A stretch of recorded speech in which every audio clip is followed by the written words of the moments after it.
ഇന്ത്യയും ഓസ്ട്രേലിയയും തമ്മിലുള്ള ഏകദിന പരമ്പര ആരംഭിക്കാൻ ഇനി അധികം കാത്തിരിക്കേണ്ടതില്ല. 3 ഏകദിന മത്സരങ്ങൾക്ക് ശേഷം T20 പരമ്പരയും ഇന്ത്യ ഓസ്ട്രേലിയയിൽ കളിക്കുന്നുണ്ട്. പര്യടനത്തിനായി ഓസ്ട്രേലിയയിലെത്തിയ ഇന്ത്യൻ താരങ്ങൾ വമ്പൻ മുന്നൊരുക്കങ്ങളാണ് നടത്തുന്നത്. സൂപ്പർ താരങ്ങളായ വിരാട് കോഹ്ലിയും രോഹിത് ശർമ്മയും എല്ലാം തീവ്ര പരിശീലനമാണ് കഴിഞ്ഞ ദിവസം നടത്തിയത്. ഇരുവരും ഒരു ഇടവേളയ്ക്ക് ശേഷമാണ് ഇന്ത്യക്കായി കളിക്കാൻ ഒരുങ്ങുന്നത്. രോഹിത് ക്യാപ്റ്റൻസി റോളിൽ നിന്ന് മാറിയതിനു ശേഷമാണ് ഏകദിന പരമ്പര കളിക്കുന്നത്. 2027 ഏകദിന ലോകകപ്പിനുള്ള മുന്നൊരുക്കങ്ങൾ കൂടിയാണ് ഇന്ത്യൻ ടീമിനെ സംബന്ധിച്ച് ഈ പരമ്പര. രോഹിത്തും കോഹ്ലിയും ഇന്ത്യയുടെ ലോകകപ്പ് പദ്ധതികളുടെ ഭാഗമാണോ അതോ ഈ പരമ്പരയോടെ വിരമിക്കുമോ എന്നതെല്ലാം കണ്ടറിയേണ്ട കാര്യമാണ്. ടെസ്റ്റിൽ നിന്നും T20യിൽ നിന്നും വിരമിച്ച ഇരുവരെയും സംബന്ധിച്ച് ഏകദിന ഫോർമാറ്റാണ് അന്താരാഷ്ട്ര ക്രിക്കറ്റുമായുള്ള ഏകബന്ധം. യുവതാരങ്ങൾ അവസരം ലഭിക്കാൻ കാത്തിരിക്കുന്നതിനാൽ ഇരുവരുടെയും ഈ പരമ്പരയിലെ പ്രകടനം നിർണായകമായി മാറും. എന്തായാലും പരിശീലനത്തിൽ ഇരുവരും മികച്ച പ്രകടനം നടത്തി ഞെട്ടിച്ചെന്നാണ് റിപ്പോർട്ടുകൾ വരുന്നത്. പെർത്തിൽ നടന്ന നെറ്റ്സ് പരിശീലനത്തിൽ ഇരുവരും മികച്ച പ്രകടനമാണ് കാഴ്ചവെച്ചത് എന്നാണ് വിവരം. രണ്ടുപേരും 30 മിനിറ്റോളം നെറ്റ്സ് പരിശീലനം നടത്തിയിട്ടുണ്ട്. രണ്ടുപേരും മികച്ച ടൈമിങ്ങോടെയാണ് ബാറ്റ് വീശിയത്. ഇരുവരും ഒരുമിച്ച് ഒരേ സമയം വ്യത്യസ്ത നെറ്റ്സുകൾക്കുള്ളിൽ ബാറ്റ് ചെയ്തത് ആരാധകർക്കും വലിയ ആവേശമായി മാറി. രോഹിത് ശർമ്മ വലിയ ഷോട്ടുകളടക്കം കളിക്കുകയും മികച്ച ഫിറ്റ്നസ് നിലവാരം കാഴ്ചവെക്കുകയും ചെയ്തിട്ടുണ്ട്. പരമ്പരക്കായുള്ള തയ്യാറെടുപ്പ് രോഹിത് ശർമ്മ നേരത്തെ ആരംഭിച്ചതാണ്.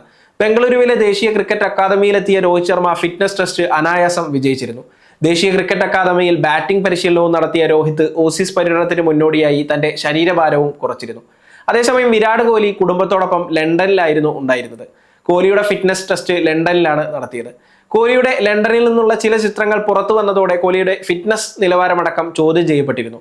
എന്നാൽ പരിശീലനത്തിൽ കോഹ്ലി പൂർണ്ണ ഫിറ്റ്നസോടെയാണ് കാണപ്പെട്ടത്. കൂടാതെ മികച്ച ടൈമിങ്ങും കോഹ്ലിക്കുണ്ടായിരുന്നു. ബൗളർമാരെ പ്രതിരോധ ഷോട്ടുകളിലൂടെയാണ് കോഹ്ലി നേരിട്ടത്.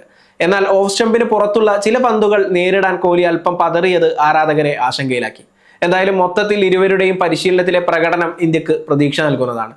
കോഹ്ലിയും ഇന്ത്യയുടെ ബോളിംഗ് പരിശീലകൻ മോനെ മോർക്കലും ഒരുമിച്ച് അല്പനേരം ചെലവിട്ടതും ശ്രദ്ധേയമായ കാഴ്ചയായി മാറി. കോഹ്ലി തന്റെ ഫിറ്റ്നസ് നിലവാരം മോർക്കലിനെ കാണിച്ചു കൊടുക്കുന്നതും ആരാധകർക്ക് രസകരമായ നിമിഷങ്ങൾ സമ്മാനിച്ചു. തന്റെ വയറിലെ മസിലുകളാണ് കോഹ്ലി മോർക്കലിനെ കാണിച്ചു കൊടുത്തത്. മോർക്കൽ മസിൽ തൊട്ടു നോക്കുകയും ചെയ്തു. യുവ ബോളർ ഹർഷിത് റാണയും ഇവരോടൊപ്പം ഉണ്ടായിരുന്നു. KL രാഹുൽ, ഹർഷ്ദീപ് സിംഗ്, ഹർഷിത് റാണ എന്നിവർക്കൊപ്പമാണ് കോഹ്ലി പരിശീലനത്തിന് മുമ്പ് റണ്ണിംഗ് സെഷനിൽ പങ്കെടുത്തത്. ഇതുവരെ ഒരു തവണ മാത്രമാണ് ഇന്ത്യ ഓസ്ട്രേലിയയിൽ ഏകദിന പരമ്പര നേടിയിട്ടുള്ളത്. ഇത്തവണ പരമ്പര നേടാൻ സുവർണ അവസരമാണ് ഇന്ത്യയെ കാത്തിരിക്കുന്നത്.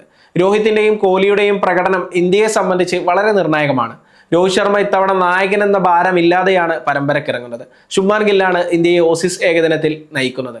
കോഹ്ലിയും രോഹിത്തും ഫോമിലേക്ക് എത്താതെ ഇന്ത്യക്ക് ഓസ്ട്രേലിയയിൽ പരമ്പര നേടാൻ സാധിക്കില്ലെന്ന് തന്നെ വിലയിരുത്താം. ഓസ്ട്രേലിയയിൽ മികച്ച റെക്കോർഡാണ് കോഹ്ലിക്കും രോഹിത്തിനും ഉള്ളത്. കോഹ്ലി 29 ഏകദിനത്തിൽ നിന്ന് 1327 റൺസാണ് അവിടെ നേടിയത്.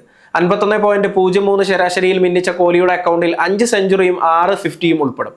രോഹിത് ശർമ്മ 30 ഇന്നിംഗ്സുകളിൽ നിന്ന് 53.12 ശരാശരിയിലാണ് കസറിയത്. 5 സെഞ്ചുറിയും 4 അർദ്ധ സെഞ്ചുറികളും ഹിറ്റ്മാൻ അവിടെ നേടിയിട്ടുണ്ട്. ഇരുവരും പഴയ മികവ് ആവർത്തിച്ചാൽ ഓസ്ട്രേലിയയിൽ വീണ്ടും ഇന്ത്യ ചരിത്രമെഴുതും.